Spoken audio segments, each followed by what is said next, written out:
நபிகள் நாயகத்தை பார்க்க யாராவது வந்தாங்கன்னா ஏதாவது சாப்பிட்றதுக்கு கொண்டு வர்றாங்க.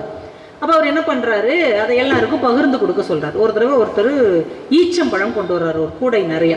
அவர் கூடவே அக்பர் அலின்னு ஒருத்தர் இருக்கிறார், அவருடைய உறவினர். அவருடைய நண்பர்கள் எப்பயும் கூட ஒரு 10-15 பேர் இருக்கிறாங்க. இப்போ அந்த கூட நிறைய ஈச்சம்பழம் வந்தவுடனே நபிகள் சொல்கிறாரு, அக்பர் இதை எல்லாருக்கும் பிரித்து கொடு அப்படிங்கிறார். உடனே இவர் கேட்குறாரு, நீங்கள் பிரித்து கொடுக்குற மாதிரி கொடுக்கவா இல்லை இறைவன் பிரித்து கொடுக்குற மாதிரி கொடுக்கவா அப்படின்னு. ஒரு யோசித்துட்டு நான் பிரித்து கொடுக்குற மாதிரியே கொடுத்துரு அப்படின்ட்டு போயிடுறாரு. இவர் எல்லாருக்கும் சமமாக பிரித்து கொடுத்துட்டு கூடைய ஓரமாக வச்சிடுறாரு. அதுக்கப்புறம் ஒரு வாரம் 10 நாள் கழித்து ஒருத்தங்க திராட்சை பழம் கொண்டு வர்றாங்க, ஒரு கூட நிறைய கொண்டு வந்து நபிகள்கிட்ட கொடுக்குறாங்க. நபிகள் அதை வாங்கி 2 சாப்பிட்டுட்டு இதை எல்லாருக்கும் பிரித்து கொடுங்க அப்படிங்கிறார். உடனே அவர் கேட்குறாரு, நீங்கள் பிரித்து கொடுக்குற மாதிரி கொடுக்கவா இறைவன் பிரித்து கொடுக்குற மாதிரி கொடுக்கவா?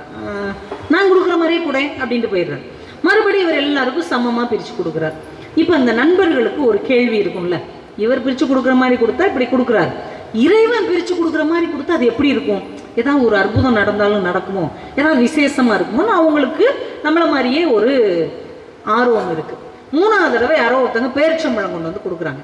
இப்போ அவர் சொல்கிறார், இதை எல்லாருக்கும் பிரித்து கொடு, நீங்கள் கொடுக்குற மாதிரி கொடுக்கவா இறைவன் கொடுக்குற? உடனே நண்பர்கள்லாம் சொன்னாங்க, இல்லை இல்லை இறைவன் கொடுக்குற மாதிரி இந்த ஒரு தடவை கொடுக்க சொல்லுங்களேன் ப்ளீஸ், அப்படி கொடுக்க சொல்லுங்களேன், ஆசைப்படுறாங்கல்ல இறைவன் கொடுக்குற மாதிரி கொடு அப்படின்ட்டு போயிட்டார்.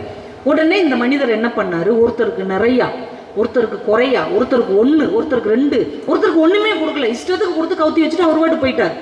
இந்த ஒன்றுமே கிடைக்காதவங்க இருப்பான் பாருங்க, அவன் 1 கிடைச்சவன் 2 கிடைச்சவன் நேராக நபிகள் நாயகத்தில் போய் ஒரு தப்பாக பிரித்து கொடுத்துட்டாரு, அவனுக்கு 10 கொடுத்தாரு, இவனுக்கு 8, எனக்கு 1 கூட கொடுக்கல, இவனுக்காவது 1 கொடுத்தாங்க அப்படின்னு எல்லாரும் கம்ப்ளைண்ட் பண்ணுறாங்க. நபிகள் சிரிச்சுக்கிட்டே சொன்னார், நீங்கள் தானே இறைவன் கொடுத்த மாதிரி கொடுக்கணும்னு எதிர்பார்த்தீங்க, இறைவன் இப்படித்தான் கொடுப்பார்.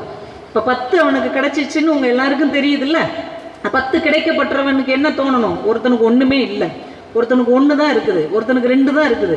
அப்போ அந்த 10ல் 2 ஒரு இல்லாதவனுக்கும் 1 கிடைச்சவனுக்கு இன்னொன்னும் கொடுக்கணும் இல்லையா, கொடுத்துருக்கணும் இல்லையா?